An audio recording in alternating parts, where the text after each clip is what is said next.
मी मंगलेश आता सांगा. मी मंगल यशवंत बोरकर, राहणार जयसिंगपूर.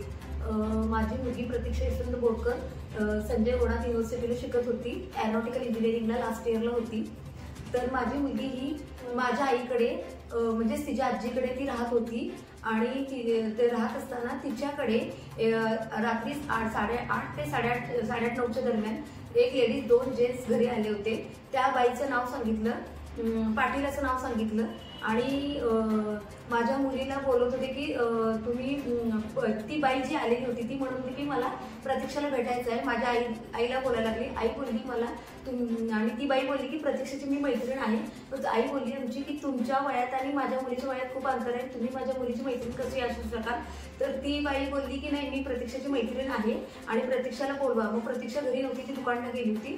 तर त्याच्यानंतर त्यांनी सांगितले की आता ती नसेल तर आम्ही उद्या सकाळी येणार आहोतच तुमच्या घरी असं म्हणून सांगितले. आणि त्याच्या अगोदर तिला काही त्यांनी काय बोलले असेल आम्हाला हे माहीत नाही आहे. आणि त्याच्यानंतर त्यांचे काय कॉन्टॅक्ट झाले ते पण आम्हाला हे नाही आहे. त्याच्यानंतर मी जयसिंगपूरमध्येच मी पण राहते, प्रतीक्षेची आई. तर मी माझं काम होतं म्हणून मी बाहेर गावी गेले होते सकाळी 8:30च्या दरम्यान.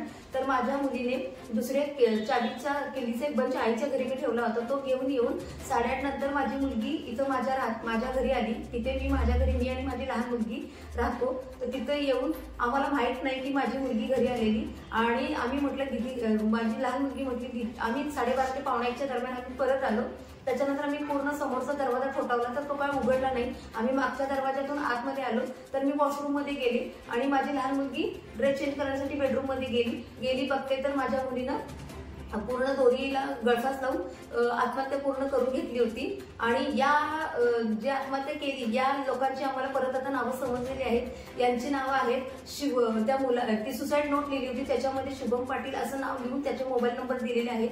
परत त्याची आई नम्रता रंगराव पाटील आणि रंगराव पाटील हे वडील आणि महेश चव्हाण ही व्यक्ती माझ्या मुलीच्या मृत्यूस कारणीभूत आहेत. आणि यांना कठोरात कठोर कारवाई, यांना कठोरात कठोरी म्हणजे एक आईचा पोटचा गोळा केलेला आहे.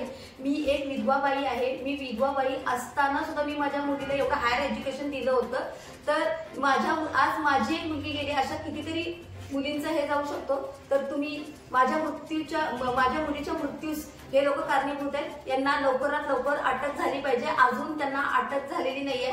आता त्यांनी करण्यास गेलो तर तिथे दिलीप जाधव ही शाहू कारखान्याची कृषी अधिकारी ही एक व्यक्ती आली आणि आम्हाला FIR करण्यापासून खूप विनवण्या करत होती की तुम्ही FIR करू नका असं म्हणून.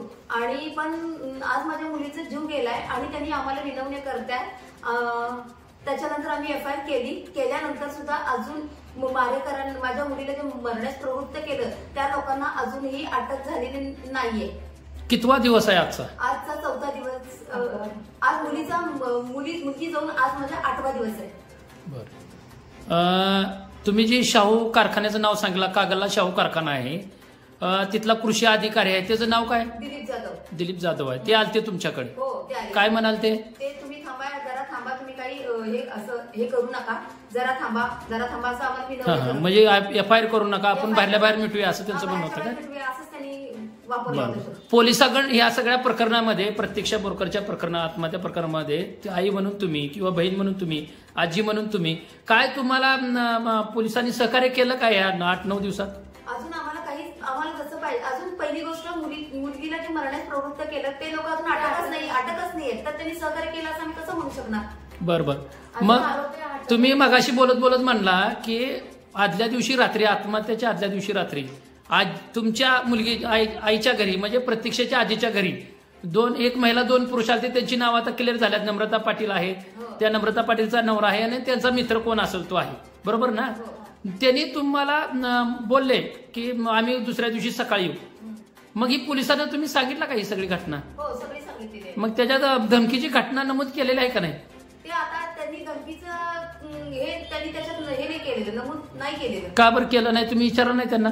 तर ते बोलले म्हणजे धमकी होत नाही असं पोलिसांचं मत आहे. आम्ही तसं घेऊ शकत नाही. मुलगीनं जेव्हा तुमच्या आत्महत्या केली तेव्हा जे मुलीनं त्या सुसाईड नोटमध्ये काय लिहिले, नेमकं तिनं काय लिहिलं होतं? त्या मुलीनं सुसाईड नोट मध्ये तिने लिहिले की I am ending my self because of Shubham Patil आणि 2 नंबर दिले. 2 नंबर दिले होते. मग तुम्ही ती सुसाईड नोट तेव्हा पोलिसांना वगैरे तुम्ही कळवला, पोलीस तेव्हा आले, ती चिठ्ठी वगैरे तुम्ही त्यांच्याकडे दिला असेल, मोबाईल दिला असेल, तेव्हा पोलिसांनी आतापर्यंत काय कारवाई केली किंवा त्यांना अटक केली किंवा काय केलं, तुम्हाला काय सांगितलं का पोलिसांनी? चौकशी काय चालू आहे वगैरे? आरोपींना अटक केलीच नाही, अजून अटक केलेली नाही. नंबर होते तरी पण त्यांनी अटक केली नाही. एव्हिडन्स त्यांच्याकडे होता तरी त्यांनी अटक केलेली नाही. म्हणजे पूर्ण नाव दिलंय तिथे की I am ending my self because of Shubham Patil आणि 2 नंबर दिले. त्याच्यावरून तरी त्यांनी आरोपीला अटक करायला पाहिजे होतं.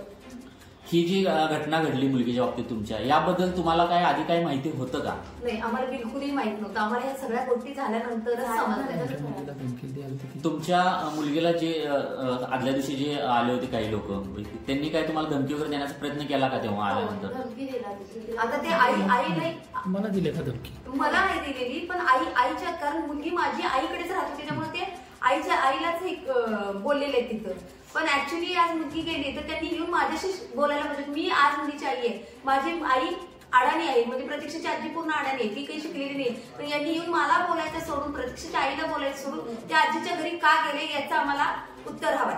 आता तुमची काय मागणी आहे बाबा त्या आरोपी संदर्भात? आरोपींना कठोरात कठोर, माझा पोटचा गोळा केलेला आहे. मी एक आज विधवा बाई आहे. आज संजय घोडावत युनिव्हर्सिटीला किती पैसा खर्च करावा लागतो हे आज तुम्हाला लोकांना माहिती आहे, तुम्हाला आज मुलं वगैरे.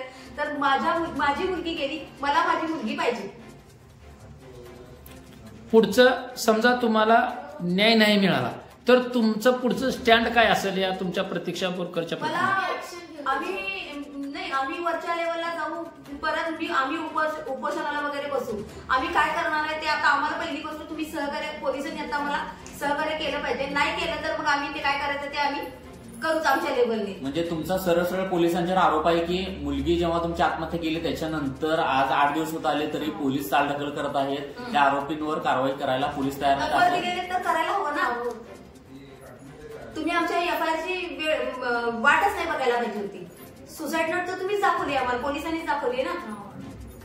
ठीक आहे, चालतं.